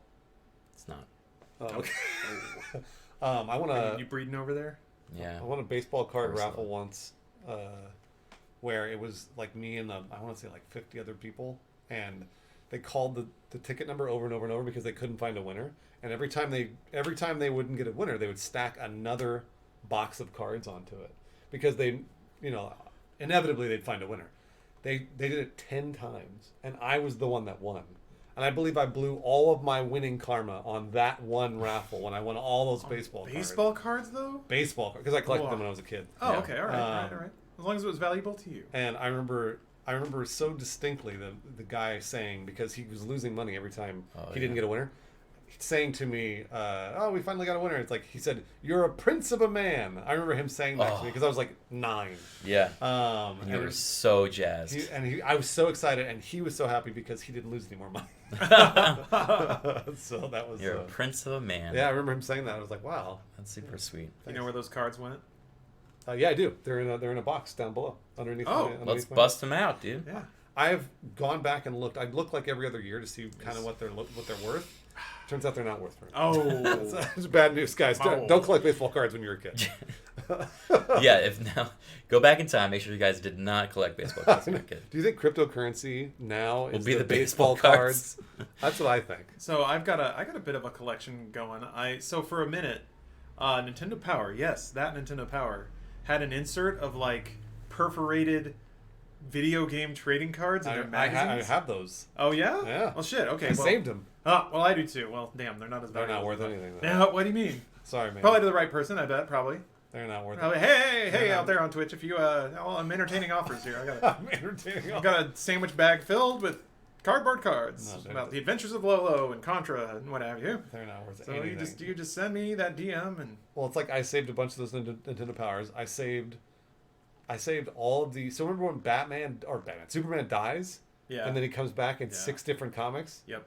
Remember that, the Death of Superman? Yeah, Death and Return of Superman. I saved all his comics, and apparently, they are some of the most oversold comics of all time. I remember my Everybody's got one. I was like, fucking my damn it. uncle like strutted in with his Death of Superman comic, and he's like, "I'm gonna be rich." Yep, And I remember like staring at the cover, being like, "Wow, this is important." And yeah, no, it was. it wasn't. That was kind of a lot of comic book historians phrase have marked that as like the moment that comic book culture really took a turn for the worst. Yep, you're right. Venom Venom #1, I have that too, Austin, because everybody's got it, and I have it. and that was that was after McFarlane was already a big deal, right? So there was just a whole manufactured thing. Yeah, well, that Venom #1 was a huge deal because it had like this foil cover, and it was like, again, when somebody says that something is going to be a collector's item, that's immediately a red flag because that means everybody else is buying it, and they all think it's going to be a collector's item, and it's not. It's like those infomercials on it, like 3M with those coins. Yeah. Oh yeah. Those beautiful coins. Exactly. One for each state. In a decade from now, people are gonna be begging for your You're Illinois gonna be coin. giving them to your grandchildren. Yeah, they're gonna be like, Love "Grandpa, for did you really go to Illinois?" No, but I bought the coin. Never been there. I got the corner from it. My favorite is all 50 states. My favorite is the motorized Twin Towers coin, where What? you like hit a button and then the towers pop up out of it and a little light shines on them. Yeah. Are you shitting me? No. That sounds awesome. That's real. Look it up on Hold on. YouTube. That's probably worth. What's something. it called? Just like I don't know, like Twin Towers commemorative coin. 2 towers. No, not 2 towers. That's Two- Oh yeah. So I'm No. typing from over here, guys. Come on. I mean, yeah, I'm afraid of what I'm. yeah. Commemorative coin. Look, Okay. yeah, see if you can find it on YouTube. On YouTube. I think it is that one that's like gold and silver because the silver part pops up. I feel like a part of a coin's Yeah, identity there is is. that World it Trade doesn't involve Try that one? an extra dimension. Yeah, Look that's it, closely that's it. as this World Trade Oh, I do remember this ad. forms into a Oh, it's breathtaking horrific. standing Holy sculpture of the shit. Look at this Twin animation. Towers. It is entirely clad in 24 That karat happens gold on and the in coin? 999 24 pure karat. I guess silver, maybe it's not actually motorized. recovered Maybe you from have to pop it vaults up beneath yourself. the ashes of Ground Zero. Oh, yeah, they Recovered put it- from Ground The Zero? They put in Ground towers Zero actually ashes into the rise coin. up like hope Ah. from the Imagine shadow being the of guy who Ground sold Zero. this. Look at all the- Yeah. look at all the dislikes. Jesus That's Christ. such little Fifth shame. anniversary of September What if we 11th. take We're the gonna ash make out of all the kill gold? it. Government has authorized a Yeah, private we're gonna put it non-monetary into a minting coin, that will and never then we're gonna be sell released it. for This feels like the circulation. most It is capitalist available like now through icon this I special can possibly imagine. Yeah. Like, let's That's unbelievable. Oh, Also, boy. I think it's really cool that the thing pops out of the coin, but then the rest of it sucks. well how do it's motorized? I thought it was, but I no, don't I think guess, it is. I guess think there's just a little you flap. just flap it, but like Well, it shows it like popping up on its own. that so I might assume be that- the animation. Okay, no, there's a little tab that you all see right, it in there. there's a tab you put it in, but by like definition, coins should not have an extra dimension. Then they don't fit anywhere. They get stuck in your jeans. Well, it's Yeah, a that's commemorative coin. Oh, I guess you're not spending it. Huh? Yeah, no, you're putting it on You're your not spending shelf. that. You're putting it in. Yeah, you're putting it in the shelf and then saving it up for 40 years and handing it down to your You grandchildren. wake up every day and This salute I it for re- 5 minutes. I made from the ashes of Ground Zero. What a terrible, terrible idea. What an Why, awful where? story. You're gonna forget. Chinchillas are so cute. Look at them. Chinchillas are ferrets maybe the closest living thing to Pokemon on this planet. Dogs. Yeah, There's personality. more dog Pokemon than anything else. 100% dogs, but look at him. I mean, that is that's a pretty Pikachu. cute. I mean, that's what it was based on, right? A chinchilla? Thought so. I thought it was a rat. Oh, they call it an electric rat, but Wait, no. Okay, you're right. Look at that pooch. That's a Pokemon right there. It's a water type.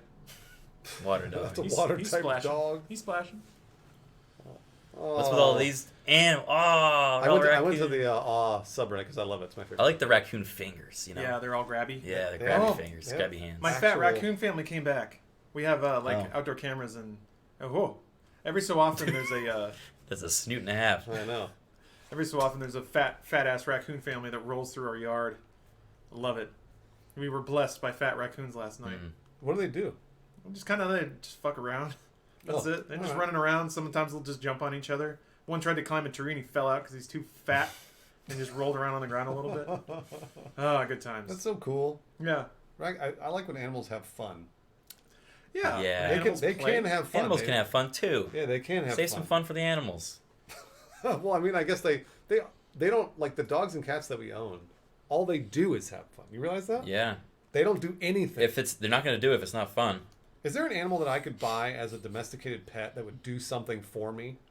I mean, dogs Well, do. dogs do, but they Monkeys derive can get pleasure stuff from from that too. Yeah. You know, but they wouldn't do it. It's like They've been bred to. yeah, it's like if they believe you're the alpha, they get pleasure from doing a thing that, Well, what that you, could they do? How about this? they fetch. All right, how about an animal You I can don't, ride I them. don't have to train? I don't want to train the dog. I want the dog to know how to do it. So I want an animal that I buy Uh-huh. to come in and do something execute chores that I don't have to train them to do. You Is there don't have to any train animal it? like that?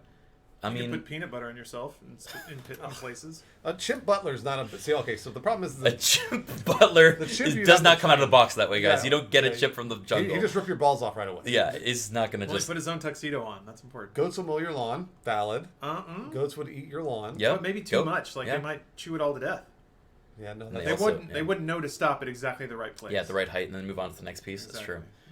I'm asking for too much. How dare you? I mean- Elephants can move branches.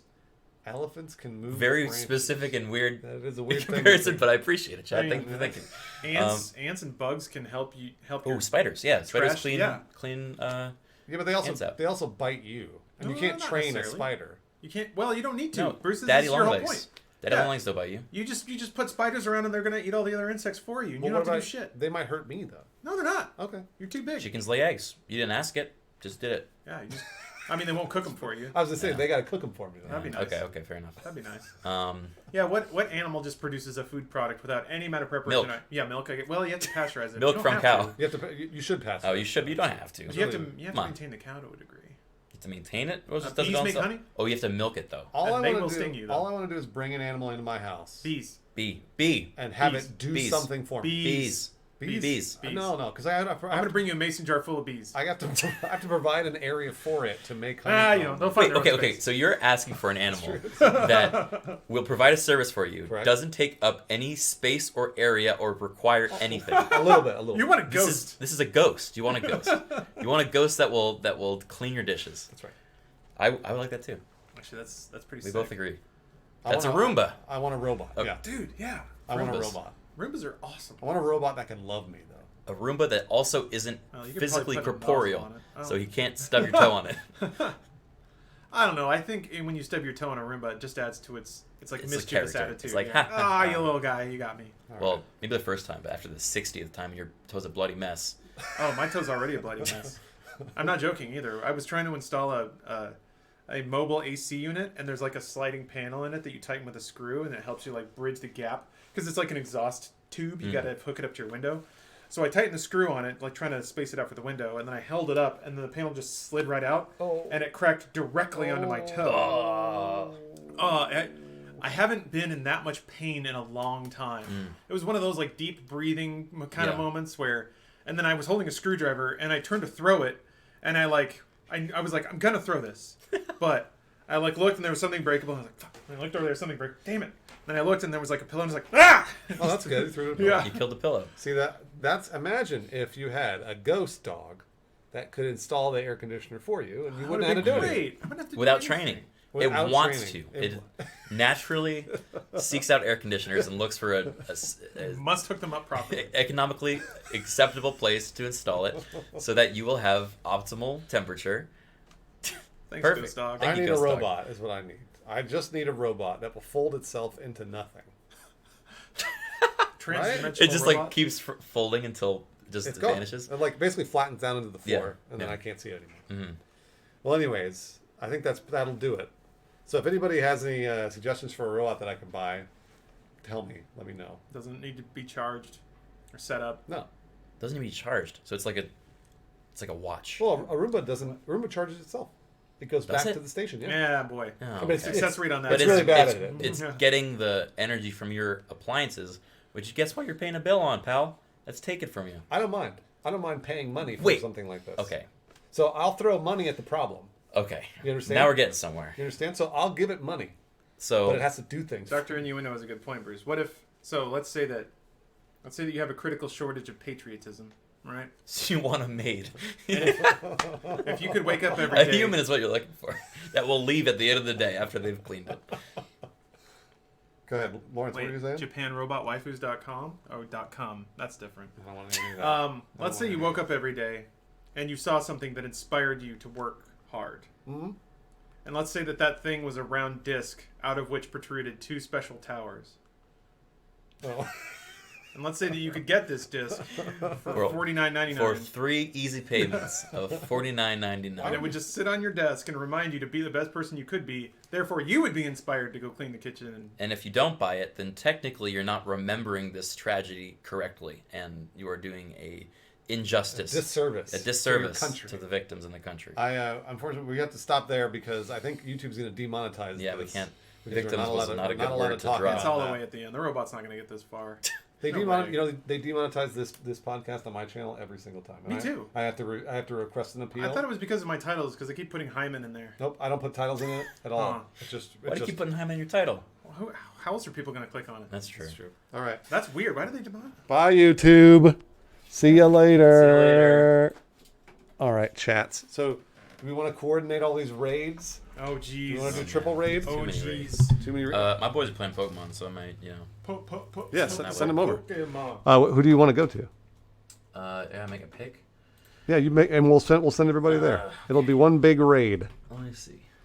Who's playing? So it looks like Sam's playing. Is Gmart? Yeah, Gmart's playing. What you thinking? What you thinking, dog? I'm go to.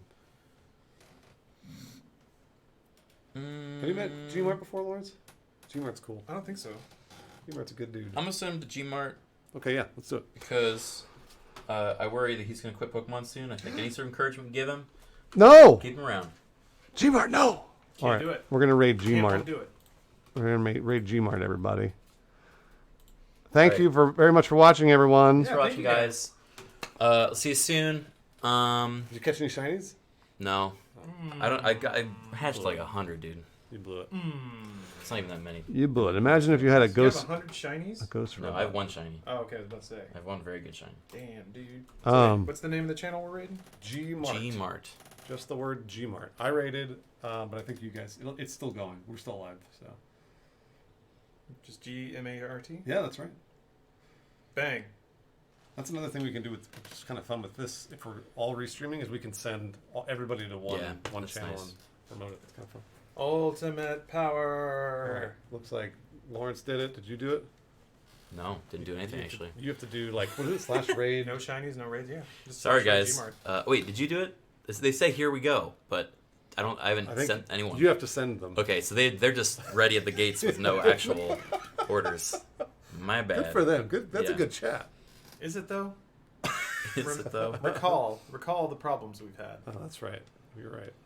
Anyway, be nice to your spiders. There you go. Rating Gmart. Yeah, it'll just time it. It'll like auto fire after a while, because there's no really button to execute the raid on mobile.